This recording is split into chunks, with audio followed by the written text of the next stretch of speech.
blessed day po sa lahat. Sa topic po natin sa ngayon, gamitin po natin ang salitang NAPOCOR na ibig sabihin po National Power Corporation.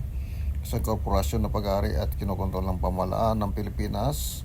Ang ibig sabihin po ng NAPOCOR ay National Power Corporation, responsable sa pagbibigay ng kuryente lalo na sa mga malayong lugar sa Pilipinas sa pamamagitan ng isang programa na tinatawag na Misyonaryong Elektrifikasyon.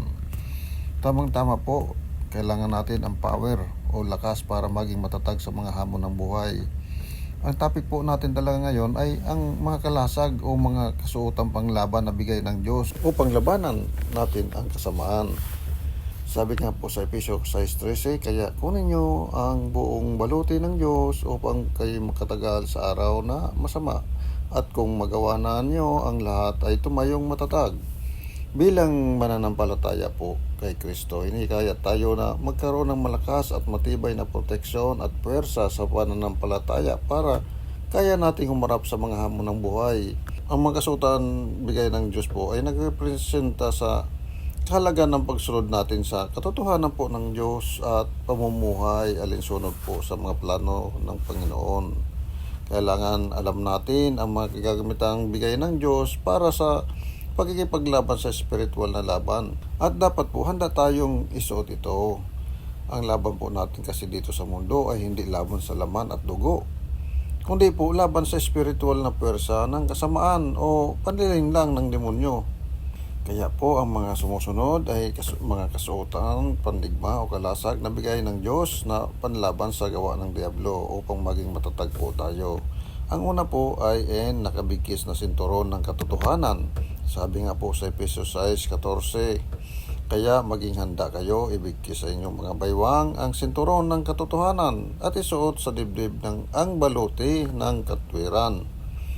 Ang sinturon ng katotohanan ay kumakatawan sa pundasyon ng buhay ng isang mananampalataya na itinayo sa katotohanan ng Diyos. Hinikayat po tayong mga mananampalataya na gawing pundasyon ng katotohanan sa ating pananampalataya, sa ating mga pagkatao at sa ating mga kinikilos. Ang katotohanan bilang isang sinturon ay tumutukoy sa mga katotohanan ng salita ng Diyos at ng Ebanghelyo. Sabi nga po sa Juan 17:17, italaga mo sila sa pamamagitan ng katotohanan. Ang salita mo ang katotohanan. Ang salita po ng Diyos ay talagang katotohanan.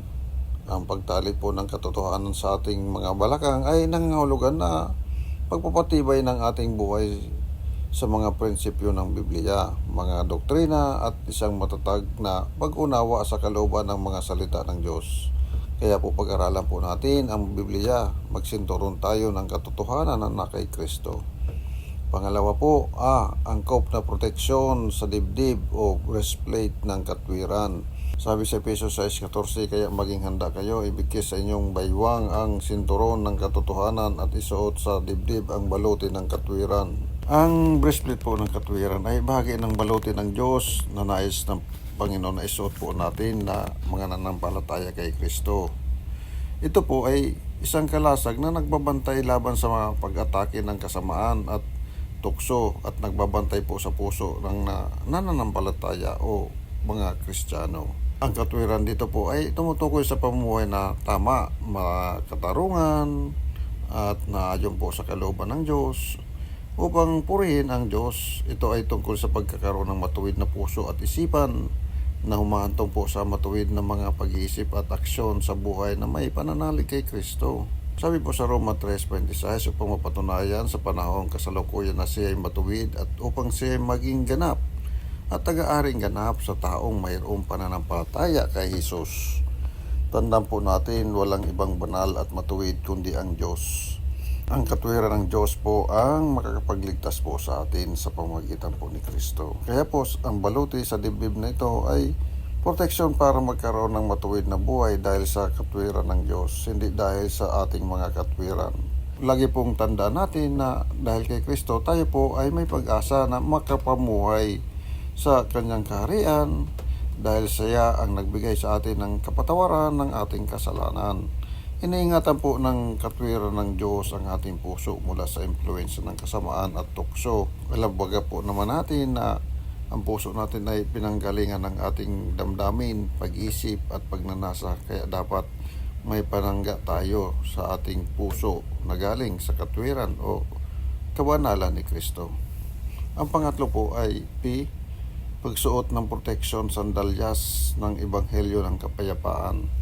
Sabi sa Efeso 6:15, isuot nyo ang sandalyas ng pagiging handa sa pangangaral ng magandang balita ng kapayapaan. Ang sandalyas bilang paghanda sa Ebanghelyo ng Kapayapaan ay tumutukoy sa pag-uugnay ng ating mga paa sa paghahanda ng Ebanghelyo ng Kapayapaan para isabuhay po natin at ibahagi natin sa ating kapwa. Ito po ay nagpapahiwatig ng pagiging handa at pagiging matatag po dahil sa pag-asa at paniniwala sa Ebanghelyo na siyang nagbibigay ng kapayapaan sa ating mga buhay na kay Kristo. Ang sandalyas din po na ito ay nagbibigay ng katatagan ng ating buhay at pagiging handa sa anumang laban dahil alam natin na may katotohanan ang Ebanghelyo ni Kristo. Bilang mga tagasunod po ng ating Panginoon Hesus, kailangan na makita tayong handang magbahagi ng Ebanghelyo o ng mga salita ng Panginoon o Ebanghelyo ng Kapayapaan sa ibang tao. Ang ating mga paa ay nagiging bahagi ng ating paghahanda upang lumakad at ibahagi ang magandang balita ng kaligtasan sa mga taong nasa paligid po natin. Ito din po ang nagbibigay ng pundasyon at katatagan sa ating mga paa na nagagabay sa atin na lumakad sa anumang sitwasyon sa buhay ng may katiyakan at pag-asa sa ating Panginoon.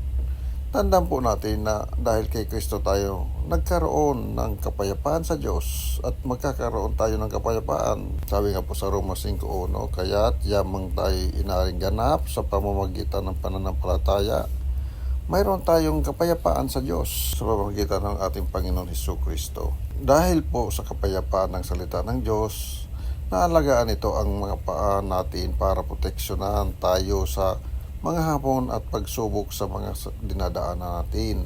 Magiging payapa po tayo kapag tinanggap natin ng totoo ang ating Panginoon Hesus. Kaya po isuot natin ang lahat na kalasag o balutin ng Diyos para makalabanan natin ang anumang tukso.